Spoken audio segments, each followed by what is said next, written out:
Senator Karen Lewis Young. I represent District 3, and if you wonder where that is, you're in it. Thank you so much to everyone who had a part in organizing this event today. When I thought about the remarks that I wanted to make today, I wanted to have a better understanding of this organization and the parent company. What do you do? Where have you been? What are your core values?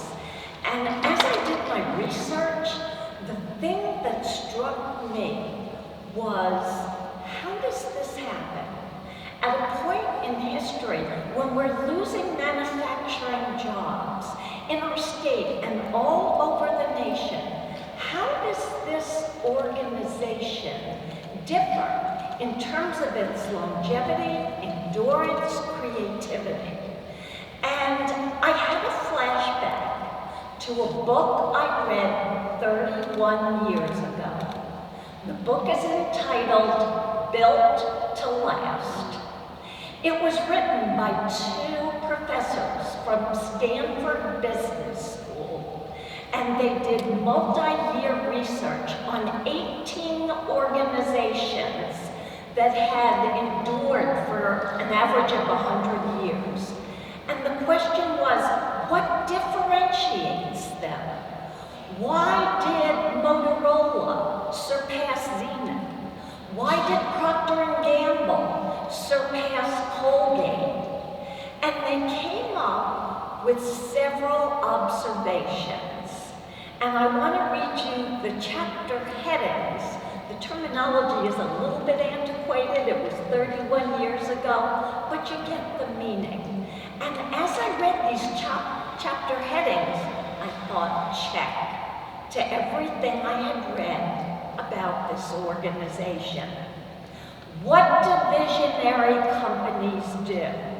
They preserve the core, but they stimulate progress and innovation, diversification. They have big, hairy, and audacious goals. They have focused cultures, typically dedicated to quality and customer service. And they try a lot of stuff. They test, they experiment to see what works in a quest for continuous improvement. And good enough never is. I would add an addendum, another chapter. They know where to locate and expand. They know location is significant, that you need to be where there's a strong, skilled, educated workforce, that you have economic development entities that make it easier to do business, that you have access to transportation and your core business markets. And they want to locate in a thriving community with strong education, healthcare, and vibrant arts and culture. We check all those lists. And for all those reasons, this organization, Frederick County, and the state of Maryland are built to last. I would like to invite up my colleagues as we present a citation that's a very brief summary of that. Delegate Ken Kerr, Delegate Karen Simpson. Is Evan still here? I'm sure he is. Yeah. I hope so.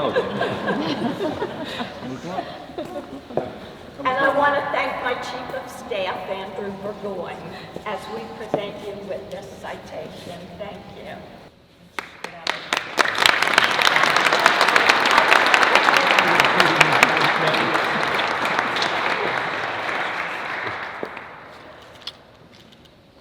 Okay, got it. Thank you so much. Thank you. I've got a copy. Who's next?